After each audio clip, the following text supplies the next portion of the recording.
Hey guys, welcome back to my channel. I'm Jessica Ward King, also known as the Stigma Crusher, and I'm so glad to have you join us. Here at this channel, we talk about mental health and mental illness from my twin perspectives as a person with lived experience of bipolar 2 disorder and a person with a PhD in experimental psychology.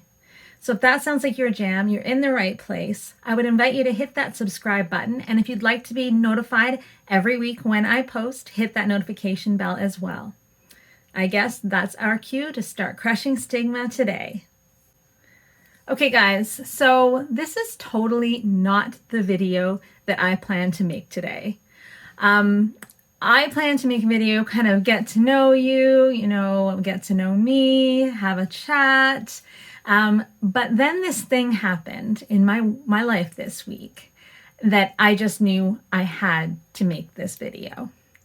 And it works quite well because this video was intended to also address the question of what is stigma crushing anyway, Jessica? And this, what happened, really does address that question. So here's the situation. I find myself in an executive boardroom. Okay. A Zoom executive boardroom, but you get the idea. And it's full of high-powered execs all talking about their portfolios. And everything is unfolding quite well until one of the VPs, and the one that's kind of in charge of me, manages to say, oh, the president's office is just being so schizophrenic. They're giving us so many files all out of nowhere. It's just ridiculous. And I felt like I had been slapped across the face. Did he really just say that? I mean, he's good people, generally speaking. Did he really just say that? And so you might be saying, Jessica, here is the point at which you start stigma crushing. No. Here is the point at which I feel my face going hot, and I can see in my tiny little 2x2 pixel that I am turning bright red. My ears, you know how that works when your ears start turning bright red? And then I look around the Zoom room and I see that nobody else seems to even have registered that anything happened. And that's when the shame really, truly took root in my soul. I felt profoundly ashamed. Ashamed, I'm not even sure quite what. Ashamed that that kind of language was used by someone in a position of power. Ashamed that nobody else seemed to think it wrong. So was it just because of me and my diagnosis that I was feeling this way? Ashamed because I really, really should not say anything and put my head down and just get through this meeting. And then you may say, did you shake yourself out of it and start stigma crushing? No, not yet. Once the shame had started to kind of percolate in there, I started to talk myself out of it. And I said, no, Jessica, you have nothing to be ashamed of. You did not say the wrong thing. You did not do wrong. And I had to tell myself that several times. And as I'm telling myself that, I'm thinking, okay, this is my thing. I've really got to do something here. But then I think, is this a career limiting move? Is saying something, calling somebody out, especially someone in a position of power, is that going to hurt me ultimately? Particularly given my diagnosis. And everybody at work knows I am very clearly not quiet about it.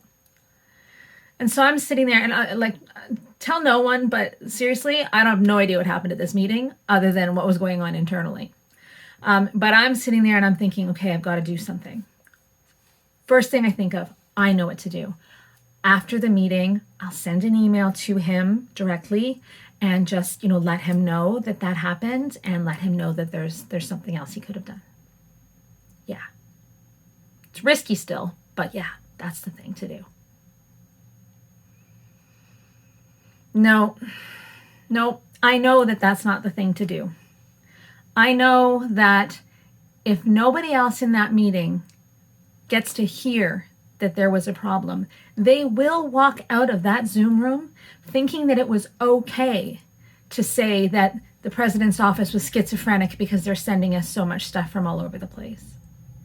And then they'll go forward in their life and they'll carry that stigma forward. Because let us be very clear, it was stigma. Using that kind of language, talking about a person's medical diagnosis as, flippantly I will add, something that is to be laughed at and also to be reviled. That's stigma. It's the stigma against mental health that happens an awful lot more often than I would care to admit. But here we are in this Zoom room, and I've got to make a move. So I make the decision I'm going to crush stigma. I make the decision that once the business of the meeting has finished, I don't just, barge in there in the middle of the business of the meeting and say, whoa, whoa, whoa, whoa, because I figure it can be done in a tactful and kind manner.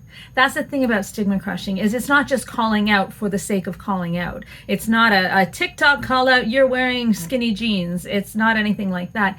It can be done in a very constructive and tactful and kind way. And so this is where I start crushing stigma. The meeting comes to a lull and I put up my hand, and I'm called upon by the executive in question. And I simply say, earlier in the meeting, we had an incident that this may be a little bit awkward, but I'd really like to bring it up. You know that I'm a stigma crusher and that I live with mental illness as well. And using the word schizophrenic to describe the behavior and the not so nice behavior of the president's office was not appropriate. And I don't say, I'm so sorry for saying, and I don't say, but it's okay, don't worry. I just let it stand for a moment. And the VP did what I hoped to God that he was going to do.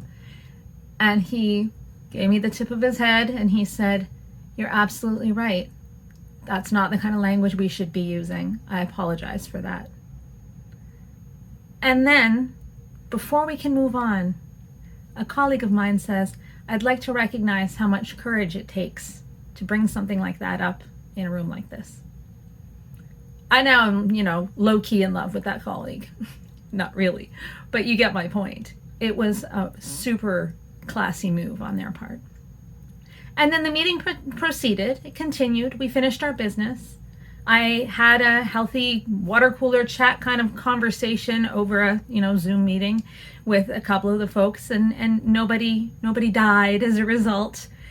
Awkward for a moment, yeah, but stigma crushed for life?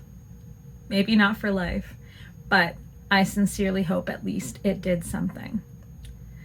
And so that is what I mean when I say stigma crushing. I say seeing stigma, feeling the effects of stigma, because let's face it, stigma is all about shame.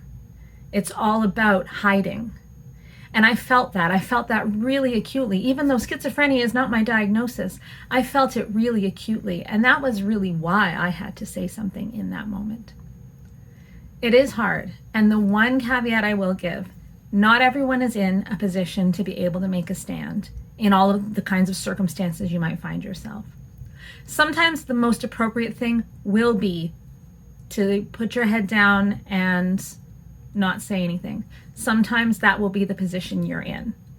Sometimes giving that email after the fact is what you can do, and that's an act of true valor and crushing stigma. Sometimes you will, like me in this situation, be able to bust it out right there on the table and hopefully make a good impact and teach people something. But however you can do crushing stigma is a great and okay way to crush stigma.